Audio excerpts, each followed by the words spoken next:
अस्सलाम वालेकुम दोस्तों, मेरा नाम सहज है। आज मैं फिर आपके सामने एक बहुत ही मज़ेदार किस्म की रेसिपी लेके हाज़िर हो चुका हूँ। ये इटालियन रेसिपी है और इटालिया में ये बहुत ज़्यादा ही फेमस और बहुत ही शौक़ से खाई जाती है। अच्छा, वहाँ पर ये बहुत ज़्यादा स्पाइसी नहीं होती, लेकिन हम इसको ना देसी टच देंगे और इंशाल्लाह अपने तरीके से बना कर दिखाएँगे। थोड़े से स्पाइस हम ऐड करेंगे, बिल्कुल पंजाबी स्टाइल में। तो चलिए दोस्तों, बिना टाइम ज़ाया किए हम इस रेसिपी की तरफ बढ़ते हैं और इसको हम बनाते हैं। अच्छा दोस्तों, मैंने यहाँ पर 300 ग्राम चिकन लिया। इसके अंदर मैं 1 टीस्पून जो है ना वो लहसुन अदरक का पेस्ट डालूंगा। मसाले जो होते हैं ना हमेशा आपकी क्वांटिटी के ऊपर होते हैं, इसलिए मैंने टीस्पून डाला क्योंकि ये सिर्फ 300 ग्राम चिकन है। ये मेरे पास चिकन टिक्का मसाला है, मैं इसके अंदर तकरीबन 1.5 टीस्पून इसके अंदर डालूंगा। इसके अलावा 1 टीस्पून इसके अंदर काली मिर्च जाएगी। इसके अलावा थोड़ा सा नमक जाएगा, 1 टीस्पून से कम। इसके अलावा 1 टीस्पून इसके अंदर दरदरी मिर्च जाएगी, जो चिली फ्लेक्स होती है हमारी। अच्छा, ये मेरे पास ऑरिगेनो है, ये तकरीबन 1/2 टीस्पून इसके अंदर जाएगा। अगर आपके पास है तो ठीक है, ये ऑप्शनली है। इसके अलावा मेरे पास ये जिंजर पाउडर है, ये भी तकरीबन 1/2 टीस्पून जाएगा। ये भी ऑप्शनल है, अगर आप डालना चाहें तो ठीक है, वरना आपकी मर्ज़ी है। इसको अच्छे तरीके से हम मिक्स कर लेंगे। जिस तरह मैं प्रोसेस बता रहा हूँ आपने इसी तरीके से प्रोसेस करना है। तकरीबन इसके अंदर 1 टेबल स्पून जो है ना वो ऑयल डालेंगे और फिर इसको अच्छे तरीके से मिक्स कर लेंगे। मिक्स करने के बाद हम इसके अंदर ये डाल रहे हैं धनिया पाउडर, वो भी 1/2 टीस्पून और 1/2 टीस्पून जीरा पाउडर डाल रहे हैं। और ये डालने के बाद भी हम इसको फिर दोबारा से अच्छे तरीके से मिक्स करेंगे। अच्छा जी, लास्ट में इसके अंदर ये पेपरिका पाउडर है, ये जाएगा। ये तकरीबन हम 1 टीस्पून जो है ना भर के डालेंगे इसके अंदर। इसको भी मिक्स करने के बाद तकरीबन 1 घंटे के लिए ना हम इसको फ्रिज में रख देंगे मैरिनेट होने के लिए। यहाँ पर मैंने कुछ वेजिटेबल लिया है। ये मेरे पास जो है ना रेड ऑनियन है, ठीक है। इसके मैं इस तरह स्लाइस कर लूँगा, स्लाइस में इसके पीस कर लूँगा। एक रेड ऑनियन मैंने लिया। इसके बाद एक ही मेरे पास ये कैप्सिकम है, शिमला मिर्च जिसे हम कहते हैं। इसके भी मैं जो बीज है ना ये निकाल कर और इसको भी मैं इस तरह चॉप कर लूँगा। उसके अलावा 2 से 3 अदर जो है ना मेरे पास ये सब्ज़ मिर्चें हैं। आप चाहें तो 1 सब्ज़ मिर्च भी रख सकते हैं। इसको भी मैं इस तरह चॉप करके जो है ना ये भी मैं इस तरह साइड पे रख लूँगा। और एक अदर ये टमाटर है मेरे पास है, इसको भी देखिएगा इस तरह छोटे छोटे इसके स्लाइस करके इस तरीके से हम रख लेंगे। ये सब जो है ना हमारा इंशाल्लाह मिक्सर में जाएगा। अच्छा जी, यहाँ पर मैंने अब ये पैन ले लिया। इसके अंदर मैं तकरीबन 2 टेबल स्पून जो है ना वेजिटेबल ऑयल डालूंगा।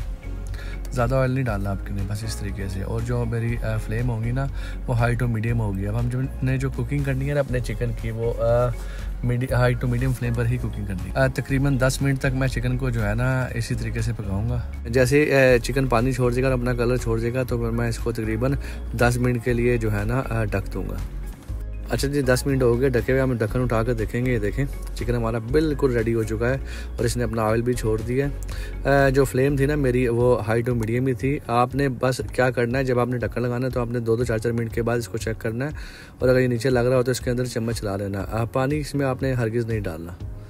अब हम इसके अंदर जो है ना तकरीबन 2 चम्मच जो है ना जो हमारे खाने के चम्मच होते हैं वो इसके अंदर केचप डालेंगे और इसको तकरीबन 4 से 5 मिनट के लिए पकाएंगे तो हमारा चिकन बिल्कुल परफेक्टली रेडी हो जाएगा। ये चिकन तकरीबन 20 से 25 मिनट में रेडी हो जाता है, क्योंकि इसकी छोटी छोटी बोटियाँ ही होती है तो इसको ज़्यादा गलने में टाइम नहीं लगता। अच्छा, चिकन मैंने एक बाउल में निकाल लिया है। ये देखिए वही मेरे पास पैन है, मैंने इसको साफ़ नहीं किया। इसी पैन में तकरीबन 1 टेबल स्पून मैंने जो है ना वो ऑयल डाला और जितनी मेरे पास वेजिटेबल है ना वो मैं इसको डाल के ना हाई टू मीडियम फ्लेम पर तकरीबन 7 से 8 मिनट के लिए पकाऊंगा। बस हमने ज़्यादा इनको वेजिटेबल को जो है ना ब्राउन की तरफ नहीं लेके जाना और ज़्यादा हमने इसको पकाना नहीं है। बस हमने इनको सोगी सोगी करना है। सारी वेजिटेबल जो हमारी होगी ना एक एक करके मैं डालकर इनको बस पकाऊंगा। इसके अंदर कोई और मिर्च मसाला आपने नहीं डालना एक्स्ट्रा। चलिए अब हम रेसिपी की फाइनल स्टेज की तरफ बढ़ रहे हैं। यहाँ पर मैंने फिर अपने फ्राई पैन को अच्छे तरीके से साफ़ कर लिया और इसके अंदर मैं तकरीबन 2 टेबल स्पून जो खाने के चम्मच होते हैं ना वो बटर डालूंगा। अगर आप बटर इस्तेमाल करेंगे तभी आपको इस रेसिपी का अच्छे तरीके से मज़ा आएगा और आपको खाने का टेस्ट भी इसका अच्छा लगेगा। अच्छा, आप अपने चूल्हे की फ्लेम जो होगी ना वो बिल्कुल आपने मीडियम टू लो रखनी है, जो दम वाली फ्लेम होती है। अब हम इसके ऊपर टोर्टिटा जो है ना रैप, ये देखिए इस तरह रखेंगे और रखने के बाद इसके ऊपर हम जितनी भी टॉपिंग है ना वो करेंगे। हम पहले सबसे इसके अंदर चिकन डालेंगे इस तरीके से। अब हम जो हमारी वेजिटेबल है जो हमने फ्राई की थी वो हम इस तरीके से इसके अंदर डाल देंगे।